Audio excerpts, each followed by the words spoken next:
When Donovan Mitchell was lying on the ground after losing Game 7 to the Denver Nuggets, he must have been thinking, what am I going to do with this $158 million I'm about to get? Woo! Jamal Murray came over and he was like, I got a boat. It was great. Actually, I'm sure he was pissed off at blowing a 3-1 lead. But he is about to get paid. And in this video, we'll be looking at the Jazz offseason. However, it's not that simple. If the Jazz ask Spida Mitchell to wait and sign, they'll have even more money to build around him. If they ask him to wait, however, he could leave. There is a lot to discuss here with Utah, but the biggest decision is what to do with their two superstars, but especially Mr. 57-piece himself. Yo guys, what's going on? Welcome to the Swagger Star YouTube channel. 6 videos per week, every day except for Sunday, and 3 of those videos will be off-season videos like the ones today. Today we are looking at the Jazz off-season, and if you do want to see more of these off-season videos, 6 videos a week, that is worth a subscribe. So hit the subscribe button and turn on notifications, really helps out the channel. And now let's get into the video. I don't want to go into too much of that subscribe thing, but let's get into the video, boys. First, the off-season basics. Their cap space, $0 unless they renounce a lot of non-guaranteed guys, which they won't.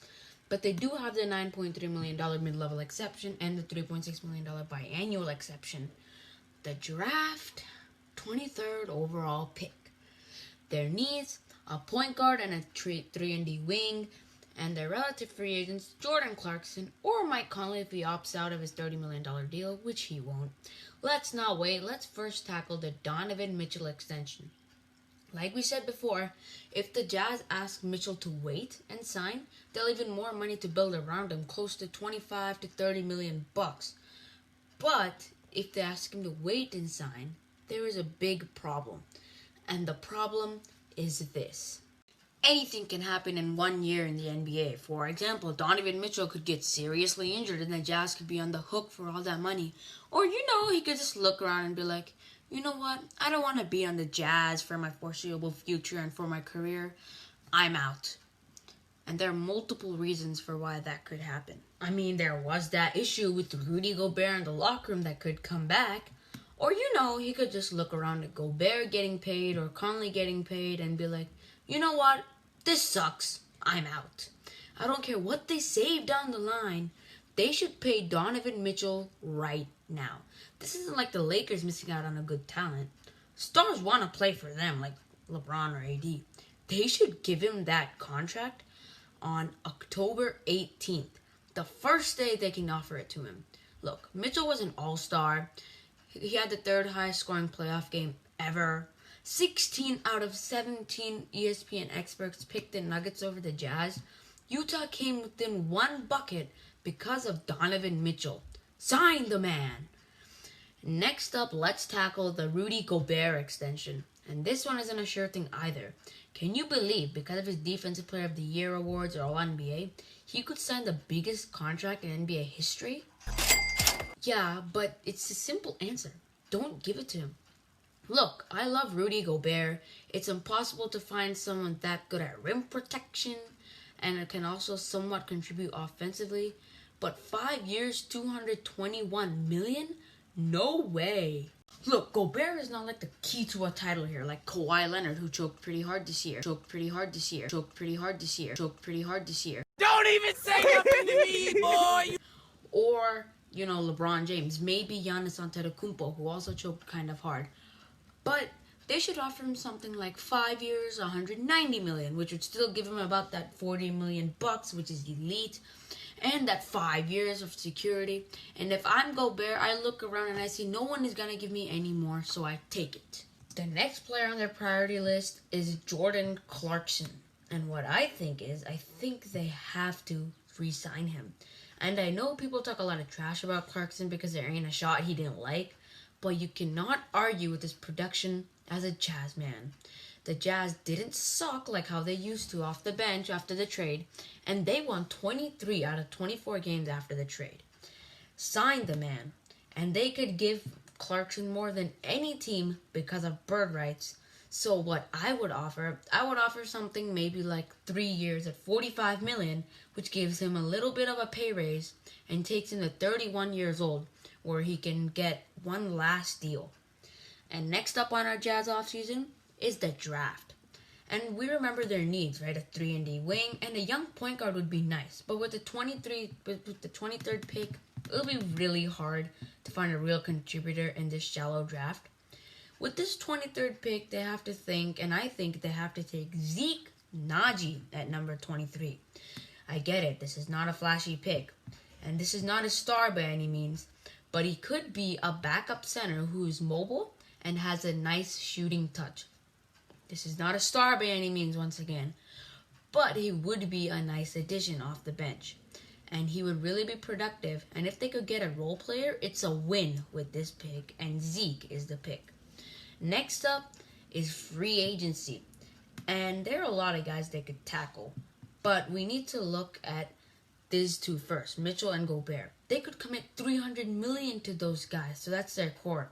If they can win a championship with these guys, then they should obviously keep one of them. But if they think they can't, they should trade one of them.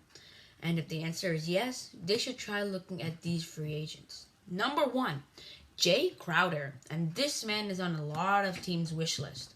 They could offer him with a $9.3 million mid-level exception, and Crowder would take it in a second at 30 years old, right? Remember how Donovan Mitchell would pass to George Niang, who would clank a 3?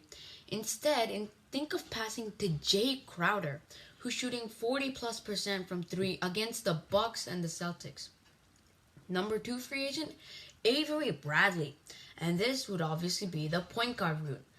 They could offer him a 3-year deal, which will take him to $32 million, which would take him to 32 years old. He would be a nice addition off the bench, and they could get him with the $3.6 million biannual exception, meaning they could get Jay Crowder and Avery Bradley, and that would be pretty elite.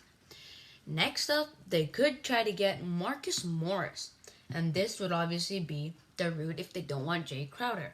Marcus Morris shot 41% from the 3, which is a career high, and I think he's a really great player defensively as well. I like Morris's playoff experience too with the Celtics and the Clippers.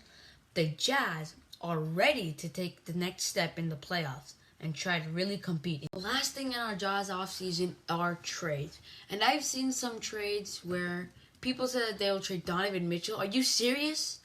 After this playoffs, we got that they are 100% keeping Donovan Mitchell. And they will be trading Rudy Gobert if they have to. And if they have to trade Rudy Gobert, some people are going like, oh, what about trade Rudy Gobert for Joel Embiid straight up? I don't think the Sixers would do that. Why would you trade one center who can't shoot to a center who can't shoot and make the spacing even worse around Ben Simmons? Instead, throw that one out and look at these two trades which are actually possible for both teams. Trade number 1, Draymond Green and the number 2 overall pick for Rudy Gobert. And this works for both teams because the Warriors are getting a great defensive player to add to their core, which will make them favorites again. And I know Draymond is key to their core, but Eric Pascal has shown he can replace Draymond in the rotation. And this is not bad for the Jazz either because they're getting back an elite defensive option who can also stretch the floor somewhat and is very valuable impact-wise. With the draft pick, they could draft a young center for the future. Or they could shock the league and trade Rudy Gobert and 3 picks for Giannis Antetokounmpo. This trade would, of course, break the internet, and this will create a dynasty, hopefully. And this is not bad for the Bucks either. They're getting a Rudy Gobert, a great defensive player, and with Chris Middleton taking a bigger offensive role, I think that could actually have the Bucks compete for the East and at least be a playoff team, like the 4th or 5th seed. And of course, Giannis on with Donovan Mitchell is insane. But they're betting they can win in year 1, so Giannis resigns and create a dynasty. And if they don't, well, I guess you can just say that they nibbled away at their future. Look, now, those are fun to talk about, but really, I do think that Donovan Mitchell and Rudy Gobert will both stay on this team going forward, which is a great thing. They're both versatile, they're both well-rounded, and the Jazz have a really bright future with their team and their young superstars. And Donovan Mitchell looks like a legit superstar going forward. I got in Atlanta, just to lean the family.